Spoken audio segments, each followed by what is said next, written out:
যখন আমরা কনফার্ম আমাদেরকে মরতে হবে, তাহলে তারপরেও কেন আমরা গুনাহতে মেতে আছি? তারপরেও কেন আজ আমাদের গুনার কাজ করতে গিয়ে আমাদের দিল বাঁধে না? তারপরেও কেন আজ গুনার কর্ম করতে গিয়ে আমাদের মন একটু আমাদেরকে দাঁড় করায় না? কেন? কি এমন কারণ? কারণ গুনাহ করে করে করে করে করে করে আজ আমরা আমাদের দিলকে কালো কালো কালো করে নিয়েছি, যার কারণে আজ আমাদের ভালো কাজ করতে মনই লাগে না। এক মাস রোজা গেল, 30টা দিন প্রত্যেকটা মুসলমান মসজিদে গিয়ে নামাজ পড়েছেন, প্রত্যেকটা মুসলমান প্রায় 5 ওয়াক্ত নামাজ আদায় করেছেন, তারাবি আদায় করেছে, কিন্তু ঈদের দিন বিহায়া পুনামো করে এক মাসের আমল পুরোটা বরবাদ করে দিল। এখনো বরবাদ করছে। বাকায়দা মা ও বোন, দুজন মা বেটি একসাথে ঈদের দিন আপনার বিহায়া পুনামো করে রাস্তায় ঘুরে বেড়াচ্ছে। কি লাভ হলো এক মাস রোজা করে? আজ জলসা, আজ তো জলসা। এই জলসায় এত সুন্দর করে প্যান্ডেল করা হলো বসার জন্য, মানুষ এসে বসতে আসেনি। কখন আসবে? যখন মন চাইবে তখন আসবে। কিন্তু যতদিন না এই জলসার জিম্মেদাররা মেলা বন্ধ না করবে, ততদিন এই মেহফিলে মানুষ আসবে না। আসবে তবে আসবে ওদিন যেদিন স্টেজে বাজনা শুরু হবে, সেদিন আসবে।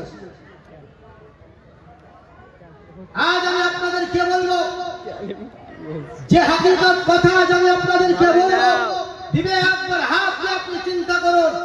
মাজারে মুকদ্দাস আছে, আল্লাহর ওলি আছে, আর এইখানে যদি ঢোল বাজানো হয়, এইখানে যদি হারমোনিয়াম বাজানো হয়, এইখানে যদি গিটার বাজানো হয়, বলুন ওই আল্লাহর ওলি থাকবে? এই উরুস করা কিসের জন্য?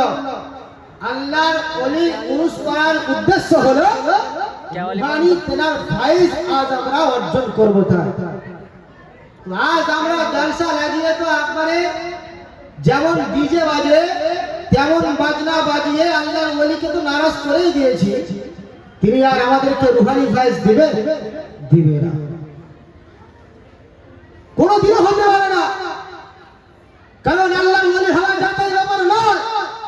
তেনারা সমস্ত গুনার কাজকে বর্জন করে, তেনারা এই সমস্ত বাসনা থেকে আলাদা পৃথক থাকে, তবেই তারা আল্লাহ পাক রব্বুল আলামিনের নৈকট্য লাভ করেছে। একটা দলিল দেখান যে তেনারা এমন বাসনা যেখানে বাজে সেখানে তেনারা দণ্ডায়মান হয়ে বসেছিলেন।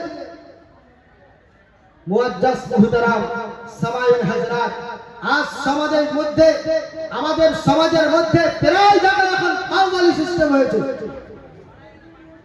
কাউবালি সিস্টেম, কাউবালি কি যায়? আমি বলছি না, হযরত নিজামউদ্দিন আউলিয়া মাহবুবে ইলাহি চিশতি তিনি তেনার কিতাব ফাওয়াইদুল ফাওয়াইদের মধ্যে লিখছেন, ঢোল বাজনা বাজানো এটা হচ্ছে হারাম, আর এই হারাম বর্জ্য, এই হারাম বাজনা বাজিয়ে কাউবালি করা হলো হারাম হারাম হারাম। তারপরে নিন কিতাব, किताबेर नाम सैयदुल आउलिया, लिखने वाला हजरत मौलाना मोहम्मद बिन मुबारक उलूबी रहमतुल्लाह अलैहि। इनाके सबाई चले हजरत खाजा आमिर खुर्द कुरमानी निजामी, এই নামে এনাকে সবাই চেনে। তিনি তেনার কিতাবে লিখছেন কাউবালি করা হলো জায়েজ। কোন কাউবালি জায়েজ? যে কাউবালিতে বাজনা থাকবে না ওই কাউবালি জায়েজ। যে কাউবালি করবে সে আপনার পরিষ্কার হতে হবে, সে আপনার মুত্তাকি হতে হবে, সে আপনার ইবাদত গুজার হতে হবে, তবেই তার কাউবালি করা হলো জায়েজ। আর এখন কাউবালি করা করছে যাদের মুখে রাসূলের সুন্নাত নাই, যারা একক নামাজের পাবন্দি নাই, যারা গাঁজা পান করে, যারা নেশারি, এরা করছে কাউবালি। এমন এক কাউবালিকে আমি দেখেছি, তার হাতে 4টে আংটি, একটা আংটি শরীয়তে জায়েজ, চারটে সম্পূর্ণ হারাম। দুটো পরাই তো না জায়েজ। আর চাঁদির আংটি জায়েজ, বাদ বাকি অন্য কোনো আংটি নয়। আর তার হাতে চারটে আংটি, তার গলায় এত বড় চেন। কোন চেন? যে চেন জানোয়ারদের বাঁধতে হয় সেই চেন তার গলাতে। এ করছে কাউবালি। এর কাউবালি শোনা জায়েজ নয়। যারা কাউবালি শুনবে এনাদের জন্য শর্ত, আপনার সাইরুল আউলিয়া কিতাবের মধ্যে হযরত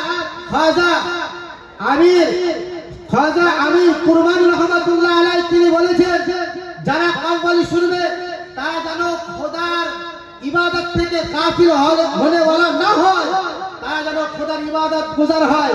আর ওইখানে ওই মাহফিলে কাউবালি শুননে ওয়ালাদের মধ্যে ছোট বাচ্চা ছেলে যেন না থাকে, সেখানে যেন কোনো আওরাত কোনো মহিলা যেন না থাকে। এদের থাকা হলো হারাম, এদের থাকা হলো হারাম। ওইখানে কাউবালি যারা শুনবে তাদের জন্য এটা। যে শব্দ দিয়ে কাউবালি করা হবে ওই শব্দে কোনো অশ্লীল শব্দ হলে চলবে না। কোনো বেহুদকি কথা যদি ওই কাউবালির মধ্যে থাকে ও কাউবালি জায়েজ নয়। চতুর্থ জিনিস যেটা দিয়ে কাউবালি করা হবে সেটা ঢোল হলে চলবে না, সেটা বাজনা হলে চলবে না, সেটা আপনার হারমোনিয়াম হলে চলবে না। সেটা যদি আপনার করে একটা জিনিস পেবে বাজার জন্য, সেটা হলো ডাফনি, যার এক সাইডে চামড়া নাই, ওটা বাজিয়ে কাউবালি করতে দেবে। ফাওয়াইদুল ফাওয়াইদের মধ্যে হযরত নিজামউদ্দিন আউলিয়া মাহবুবে ইলাহি তিনি বলছেন মাজামির হারামাস, মাজামির এটা হলো হারাম। তারপরে কিতাব আপনার হযরত ইমাম ফখরুদ্দিন রাজি চিশতি রাহমাতুল্লাহ আলাইহি তিনার লেখা কিতাব কাশফুল কানা আন উসুলিস সামা, তিনার মধ্যে তিনি বলছেন বাজনা বাজিয়ে কাউবালি করা হলো হারাম। আর এই হারাম কাজে যারা পয়সা দিয়ে ওই হারাম কাজ করার জন্য সাহায্য করবে সবটি আপনার গুনাহ হবে। আর ওই পয়সাগুলো এমন হলো যেমন পানিতে ফেলানো। আর এই পয়সা তুলে এমন হারাম জিনিস যারা আপনার করবে তাদের উপর সমস্ত গ্রামবাসী যারাই চাঁদা দিয়েছে সবার গুনাহ তাদের উপর যাবে। মুআজ্জাজ মুহতারাম, আজ আমরা মুসলমান, আজ আমরা শরীয়ত মাননে ওয়ালা, আজ আমরা আল্লাহর মাননে ওয়ালা। আমাদের কি ভয় দিনের মধ্যে নাই যে ওলির নামে আজ এমন হারাম জিনিস আমি করছি? ওই ওলি তিনি কি কোনোদিন এমন গাজারি, এমন নেশারি, এমন রাসূলের সুন্নাত যার মুখে নাই, যে আপনার বাজনা বাজিয়ে কাউবালি গান, যার আপনার এক ওয়াক্তের নামাজের কোনো পাবন্দি নাই, কোন আল্লাহর ওলি হযরত খাজা গরিবে নওয়াজ তিনি কাওয়ালি শুনেছেন? এমন ব্যক্তির কাছে কি শুনেছেন? একটাও কি দলিল এই পৃথিবীর বুকে কোন মাইকেল লাল মাওলানা তিনি কি দলিল দিতে পারবে? যেমন হযরত নিজামউদ্দিন আউলিয়া তিনি আপনার কাওয়ালি শুনেছেন, এমন কোন আপনার প্রকাশ্য গুনাহগার ব্যক্তির কাছে তিনি যে কাওয়ালি শুনেছেন এমন একটা দলিল কোন পৃথিবীর বুকে কোন আলেম কি দিতে পারবে? আমি সালাউদ্দিন আজ আপনাদের সম্মুখে বলছি, আজ আমি বলছি যদি কোন আলেম এটা এরকম বাজনা বাজিয়ে কাওয়ালিকে জায়েজ বলতে পারে, যদি এমন ফতোয়া দেয় বা কায়দা যে কাওয়ালি করছে বাজনা বাজিয়ে, সে যদি এমন ফতোয়া এমন দলিল দিয়ে সেটাকে জায়েজ প্রমাণ করতে পারে, আমাকে তার সামনে বসান। আমি সালাউদ্দিন সবার সম্মুখে দু হাত জোর করে ক্ষমা চাইব। আর আমার প্রত্যেক বছরের 1 মাসের বেতন আমি দেব। আর সবার আগে আমি স্টেজে বসে ওই কাওয়ালি শুনবো। মুআজ্জাজ মুহতারাম, যে জিনিসের কোনো অস্তিত্ব নাই, যে জিনিসের কোনো দলিল নাই, যে জিনিসকে আল্লাহ রাসূলেরা পছন্দ করে না, বুখারী শরীফের মধ্যে হাদিস আছে কি লা ইয়াকুনান্না মিন উম্মতি আকওয়ামুন, নিশ্চয় অবশ্যই অবশ্যই আমার উম্মতের মধ্যে এমন কিছু লোক হবে ফাস্তাহিল্লুনাল হিরা ওয়াল হারিরা ওয়াল রাশাব ওয়াল মাযাইব, আমার উম্মতের মধ্যে এমন কিছু সংখ্যক লোক হবে যারা আপনার জিনাকে পরক্রিয়াকে হালাল মনে করে পরক্রিয়া করবে। আজ পর্যন্ত দেখুন পরক্রিয়ার এমন হাল যেটা বলার কোনো ভাষা নাই। কেন মেলাতে তার বিবিকে পাঠিয়ে দিচ্ছে, এই মেলাতে তার মেয়েকে পাঠাচ্ছে, যাকে আপনার ছুপিয়ে রাখা দরকার সে আজ মেলায় এসে গাজারি ছেড়ে গাঁজা পান করে মদ খায়, তার আপনার ঝাঁচাই করে তার সাথে ফোনে বড় ক্রিয়া করছে। এটা হালাল ভেবে করছে না তো কি ভেবে করছে? যদি হারাম হয় তাহলে কি এই কাজ সে করতো? তারপরে দেখুন মদ খাবার, মদ পান করবে, হালাল ভেবে করবে। আজ দেখুন মুসলমানের ছেলে মদে ডুবে আছে। আজ দেখুন রেশম পরাকে পুরুষ মানুষেরা আপনার হালাল মনে করে নিল। আজ দেখুন মাজাজে, আজ দেখুন ওয়াল মাআজি, আজ দেখুন বাজনাকে হালাল মনে করে নিল। তবেই তো আল্লাহর ওলি যেনারা আপনার সারা জীবন বাজনা থেকে দূরে থেকেছেন, তেনাদের সম্মুখে তেনাদের পাশে বাকায়দা স্টেজ সাজিয়ে সেখানে আপনার বাজনা বাজিয়ে এমন গাজারিদেরকে নিয়ে আপনার কাউবালি করছে। মুআজ্জাজ মুহতারাম, আজ মুসলমান কোথায়? তাদের কি জামিন মরে গেল? আজ মুসলমান কোথায়? তাদের কি একটু খবরদার ভয় নাই? আল্লাহ পাক রব্বুল আলামিনের সম্মুখে দাঁড়ানোর কারণে মুআজ্জাজ মুহতারাম আপনাকে তো আল্লাহর সম্মুখে দাঁড়াতে হবে, আপনাকে তো আল্লাহর রাসূলের সম্মুখে দাঁড়াতে হবে। কোরআনের আয়াত কি আপনি জানেন না? আপনার ইমাম কি কোরআনের আয়াত শোনায়নি?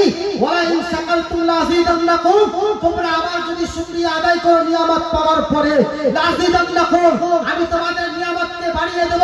ওয়ালা ইন কাফারতুম, আর যদি ইনকার করো, আর যদি তোমরা নাশুকরি করো, ইন্না আযাবি লাশাদীদ, মনে রাখো নিশ্চয় আমি আল্লাহ, আমার আযাব সব থেকে বড় কঠিন।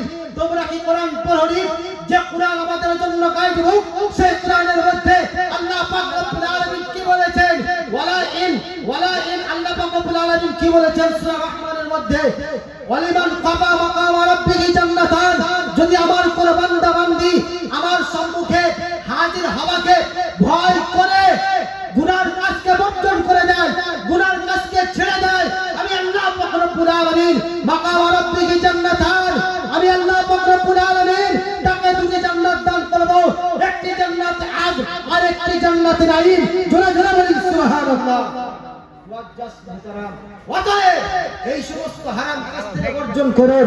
যারা এই হারাম কাজ করাচ্ছেন এটাকে বর্জন করুন, এটাকে বন্ধ করুন। আল্লাহর ওলি কোনদিন আপনাকে রুহানি ফায়াজ দেবে না। যারা আপনাদের যদি এমন হারাম কাজ করেন, আমি সন্ধ্যাবেলায় একবার মুআয়না করেছি, আমি দেখেছি মহিলারা মাদারের সম্মুখে সাজদা করছে, যেখানে পুরুষদের সাজদা করা জায়েজ নয় সেখানে মহিলারা সাজদা করছে। বলছে হুজুর মানা করছি কিন্তু শুনছে না, মানা করছি শুনছে না। কেমন মানা করলাম যে শুনবে না? সে ওই রকমই হলো, মুখে খোদা বগলে ছুরি। আমাকে বলছে হুজুর নামাজ পড়ার খুবই ইচ্ছা, কিন্তু শয়তান আমাকে যেতে দেয় না। এ কোন কথা? সে জানছে শয়তান আমাকে নামাজ পড়তে যেতে দিচ্ছে না, তাহলে সে কি করবে? সে শয়তানের কাজকে বিরত রেখে সে আপনার মসজিদে যাবে না। তো সে বলছে শয়তান আমাকে যেতে দেয় না।